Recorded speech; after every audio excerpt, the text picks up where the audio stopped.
Assalamualaikum teman-teman, terima kasih sudah menonton video ini. Di hari libur ini memang enaknya kita bikin cemilan ya buat keluarga yang pastinya murah serta simpel. Nah, untuk bahan pertama di sini saya menggunakan 1 telur ayam, kemudian ini adalah gula. Jadi gula ini tuh udah saya halusin atau bisa kita blender ya. Nah, di sini untuk penggunaan gula, saya menggunakannya kurang lebih sebanyak sekitar 10 sendok. Untuk takarannya teman-teman bisa lihat ya. Nah, segini. Tapi kalau teman-teman punya timbangan di rumah bisa ditimbang sekitar kurang lebih 130 gram. Kalau misalnya nggak punya blender atau malas untuk menghaluskan, teman-teman juga tetap bisa kok menggunakan gula yang biasa, yang butiran itu, yang butiran pasir. Cuman memang nanti ketika proses penyatuannya agak lama ya. Nah, ini 9. Nah, kemudian ini yang sisanya ini ke 10. Jadi kita gunakan 10 sendok makan takarannya. Kemudian telurnya tadi 1. Selanjutnya di sini saya menambahkan bahan berikutnya, yaitu saya menggunakan mentega yang ada campuran butternya. Di sini saya memilih Royal Palmia. Jadi ini butter margarin. Nah, ini perpaduan sempurna antara margarin dan butter. Jadi ini tuh yang beratnya 200 gram. Saya beli seharga Rp6.000 ya untuk satu bungkus ini. Ini tuh bau menteganya tuh harum banget karena tadi udah dicampur butter.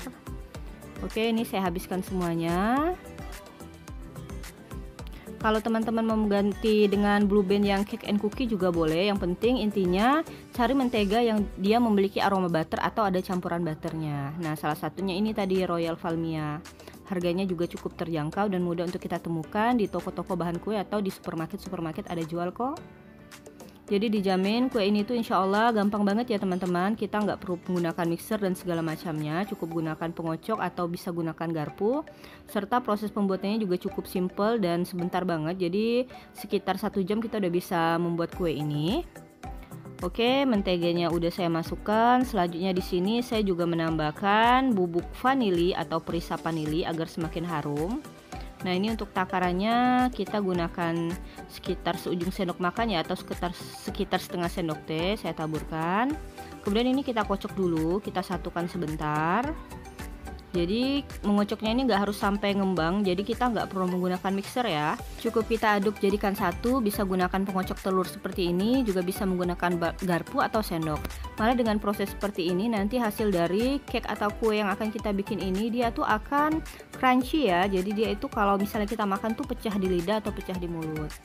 Nah, ini saya satukan seperti ini. Oke, ini udah cukup ya teman-teman. Teksturnya seperti ini, jadi nggak perlu juga sampai mengembang dan memutih. Selanjutnya di sini saya menambahkan susu dan kau. Jadi susu dan kau bubuk yang masing-masing beratnya ini 27 gram. Jadi nanti takarannya nih kita tambahkan sekitar 50 gram susu bubuk. Boleh merek apa aja, tapi kalau mau lebih enak memang gunakan susu dan kau. Jadi nanti bau atau aromanya itu sangat harum dan sangat wangi. Nah, ini saya masukkan semuanya. Dan ingat untuk adonan ini jangan pernah ditambahkan air ya atau tercampur air, jadi harus benar-benar kering. Jadi untuk susu bubuknya kita tidak bisa menggantinya dengan susu cair ataupun susu creamer kental manis. Nanti teksturnya akan jadi berubah. Karena nanti kita akan ingin mendapatkan tekstur dari kue ini adalah dia itu mudah pecah di lidah atau dia itu crunchy ya. Oke, ini susunya sudah saya campurkan. Selanjutnya kita aduk kembali. Kita aduk sebentar. Nah, ini di sini saya juga menggunakan tepung terigu. Untuk tepung terigu ini takaran sendoknya seperti ini ya. Nah, ini. Jadi saya menggunakan sekitar 13 sendok makan atau kurang lebih 200 gram. Untuk tepungnya sendiri ini saya menggunakan tepung merek segitiga biru. Jadi kita gunakan yang protein sedang ya, jangan menggunakan yang protein tinggi. Nah, jika udah seperti ini kita gunakan aja spatula untuk menyatukan rata. Jadi agar susunya tadi itu tercampur rata. Oke, ini udah selesai. Selanjutnya saya sediakan loyang. Nah, untuk loyangnya ini saya menggunakan ukuran 20x20. Tidak lupa saya olesi dulu dengan mentega bagian bawah loyang atau bagian dasar. Kemudian di sini saya juga menggunakan kertas roti ya. Jadi saya sengaja menggunakan 2 lembar. Jadi ini nanti kita timpa untuk penggunaannya. Nah, nanti posisinya itu berlawanan. Jadi sisakan bagian dari kertas minyaknya itu atau kertas rotinya itu melebihi dari ukuran bawah loyang agar nanti mempermudah kita mengeluarkan kuenya. Jadi nanti tinggal kita tarik. Nah, seperti ini ya. Kemudian tidak lupa juga kita olesi kembali dengan mentega bagian yang kertas paling atas agar nanti kuenya itu mudah untuk kita keluarkan ya.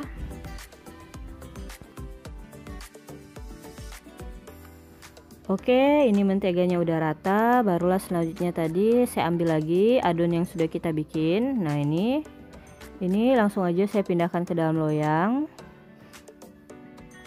Kemudian ini harus kita ratakan ya, jadi benar-benar kita rapikan bagian atasnya sampai semua sisinya itu sama rata, tidak ada tinggi rendah. Nah, kita bisa gunakan spatula untuk menariknya dari satu sisi ke sisi lainnya sampai bentuk bagian atasnya tuh rapi dan cantik.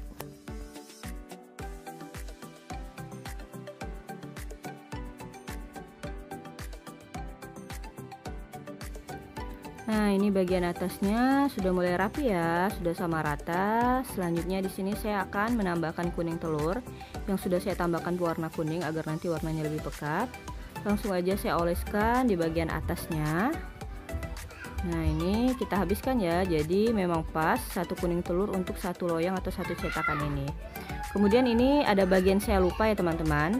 Jadi setelah kita olesi dengan kuning telur ini, kalau udah selesai, langsung aja kita bentuk menggunakan garpu bagian atasnya untuk membentuknya. Cuman ini tadi saya lupa untuk merekamnya. Nah, jika udah rata seperti ini langsung kita cetak menggunakan garpu ya bagian atasnya. Nah, hasilnya seperti itu tadi di bawah. Kemudian ini ada kurma yang sudah saya potong-potong segi 4.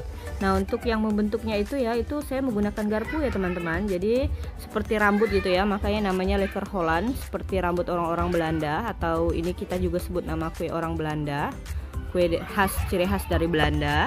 Oke, ini kurmanya udah kita susun rapi, udah cantik banget. Selanjutnya di sini saya juga menggunakan kacang almond yang slate atau yang udah dipotong tipis-tipis. Kita simpan aja di bagian atasnya. Kita susun jadi satu bentuk kurma kita kasih 3 batang almond atau 3 iris almond. Nah, jadi cantik banget ya teman-teman. Oke, ini udah selesai, langsung aja saya bakar. Saya menggunakan oven tangkring untuk membakarnya. Bakar gunakan api sedang sekitar 30-40 menit sampai warna atasnya itu berwarna kecoklatan. Nah, ini dia hasilnya setelah kita bakar.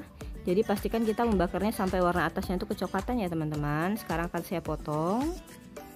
Nah, ini lumayan ya, kita dapat sekitar 16 potong ukuran sedang. Sekarang kita akan lihat bagian dalamnya. Nah, ini dari tampilannya aja kita udah tahu ya, ini tuh crunchy atau crispy banget. Jadi ini enak banget dan ini bisa awet sampai 3 hari walau kita nggak simpan di kulkas. Buat teman-teman di rumah jangan lupa cobain di rumah ya. Ini rasanya enak banget, baunya harum, cara bikinnya mudah dan murah. Cukup kita gunakan pengocok telur atau sendok atau garpu untuk membuatnya. Terima kasih sudah menonton video ini. Salam dari saya Nada Rafika TV Bisnis Ibu Rumah Tangga. Assalamualaikum warahmatullahi wabarakatuh.